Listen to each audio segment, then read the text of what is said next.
Counting এর দিন তারা যেতে পারে, কিন্তু স্ট্রং রুম সিলড হয় সব পলিটিক্যাল পার্টি রিপ্রেজেন্টেটিভদের সামনে, তারপরে সেখানে কারুর যাওয়ার কথা নয়। সেখানে মুভমেন্ট দেখা হয়েছে বলেই কালকে প্রশ্ন তোলা হয়েছিল। সেখানে কুণাল ঘোষ, শশী পাজা এরা গেছিলেন, রাতের বেলা আমিও যাই। তারপরে ডিও বলেন যে এইখানে দেখা হবে, যে যদি কেউ ঢোকে তাহলে সেটা আগে থেকে জানিয়ে ঢোকানো হবে, কি কারণে ঢুকছে সেইটা জানানো হবে। এই কথাগুলো তো হয়েছে, কথাগুলো হয়েছে এবং সেই অনুসারেই কাজ হবে।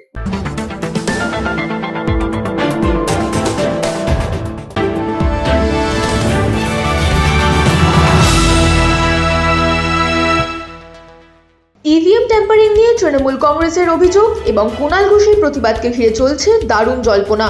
এন্টালির তৃণমূল প্রার্থী সন্দীপন সাহা ট্রু নিউজ বাংলার সাক্ষাৎকারে জানান, ইভিএম মেশিন নিয়ে এত তৎপরতার কারণ কি? কেন নির্বাচন কমিশন কুণাল ঘোষকে ভিতরে ঢোকার অনুমতি দিলেও স্ট্রং রুমের বাইরেই শশী পাজার সাথে পাহারায় বসেছিলেন তিনি নির্বাচন কমিশনের ভূমিকা, স্ট্রং রুমের নিরাপত্তা এবং বিরোধী দলের আশঙ্কা নিয়ে স্পষ্ট মতামত দেন।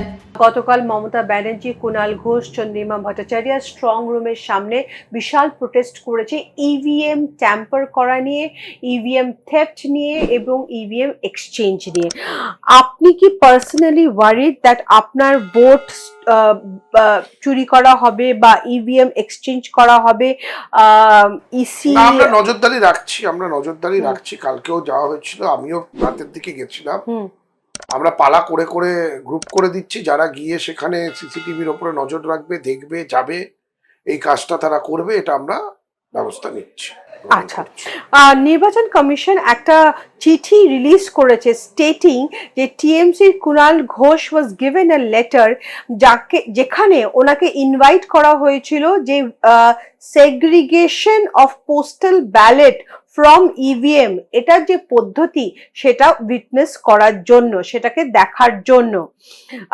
তাহলে যখন কুণাল ঘোষকে ইনভাইটই করেছে নির্বাচন কমিশন স্ট্রং রুমের ভেতরে ইন অ্যাডভান্স, তাহলে উনি কেন ইভিএম ট্যাম্পারিং এর জন্য ইভিএম ট্যাম্পারিং করছে নির্বাচন কমিশন এই অ্যাকিউজেশন আনছে? কারণ ওনাকে তো ইনভাইট করেছে নির্বাচন কমিশন যে আপনি আসুন বলতে পারবে স্ট্রং রুমের ভেতরে। কিন্তু আমরা সিসিটিভি যখন দেখতে গিয়ে যদি কোনো রকম ওখানে মুভমেন্ট দেখি স্ট্রং রুমের এবং স্ট্রং রুমের করিডোরে, যেখানে নাকি কারোর এন্ট্রি করার কথা নয়, তো স্বাভাবিকভাবে তো প্রশ্ন আসবে। এই প্রশ্ন তো আসা অস্বাভাবিক কিছু নয়।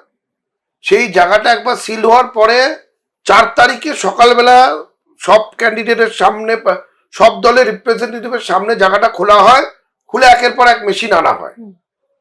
তো সেই জায়গায় হঠাৎ করে এটা হবে কেন? কেউ ওখানে মুভমেন্ট করবে কেন? সেটা তো স্বাভাবিকভাবে প্রশ্ন জাগবেই। প্রশ্ন জাগলে সেটাকে নিয়ে তো কথা বলা হবেই, এটা তো স্বাভাবিক, এটা অস্বাভাবিক কিছু না।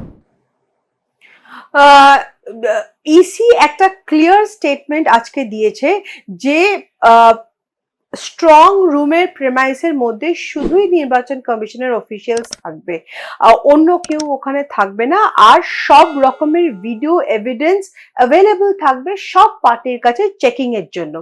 এবার ইডি অফিসিয়ালস যদি ওখানে থাকে পোস্টাল ব্যালট বক্স থেকে আর ইভিএম সেগ্রিগেট করার, কাউন্টিং বিগিনের আগে যদি সেগ্রিগেট করার জন্য, সেটা তো একটা নর্মাল প্রসেস, সেখানে তো ইডি অফিসিয়ালস থাকবেই সন্দীপন দা। তাহলে টিএমসি কেন এটাকে নিয়ে এত প্রোটেস্ট করছে যে কাউন্টিং এর দিন তারা যেতে পারে, কিন্তু স্ট্রং রুম সিলড হয় সব পলিটিক্যাল পার্টি রিপ্রেজেন্টেটিভদের সামনে, তারপরে সেখানে কারুর যাওয়ার কথা নয়। সেখানে মুভমেন্ট দেখা হয়েছে বলেই কালকে প্রশ্ন তোলা হয়েছিল। সেখানে কুণাল ঘোষ, শশী পাজা এরা গেছিলেন, রাতের বেলা আমিও যাই। তারপরে ডিও বলেন যে এইখানে দেখা হবে, যে যদি কেউ ঢোকে তাহলে সেটা আগে থেকে জানিয়ে ঢোকানো হবে, কি কারণে ঢুকছে সেইটা জানানো হবে।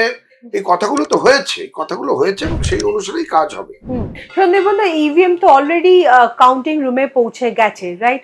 আপনার কনস্টিটিউয়েন্সিতে এবার আপনি কি কি স্টেপস নিয়েছেন যাতে ভোট ইভিএম এক্সচেঞ্জের ব্যাপারটা সব রকম ভাবে দাঁড় করানো যায়? সিসিটিভি দেখছে, পালা করে করে তারা সিসিটিভি গুলো, ফুটেজ গুলো দেখছে। পলিটিক্যাল পার্টিস তাদের রিপ্রেজেন্টেটিভস স্ট্রং রুমস এর বাইরে রাখছে, লিডার্স 24/7 আছে। টিএমসি ব্রিঙ্গিং, তার সত্ত্বেও কি বিশাল নাম্বার অফ সাপোর্টার্স নিয়ে আসবে? দিন গণনা কাউন্টিং এর দিন কি বিশাল নাম্বার অফ সাপোর্টার্স নিয়ে ওখানে জমায়েত হবে, ওখানে থাকবে? আপনার তো একটা counting এ? জায়গার পরে অথরাইজ লোককে ঢুকতে দেয় না, আর যখন তৃণমূল জিতবে সাপোর্টাররা আসবে, তো স্বাভাবিক ব্যাপার।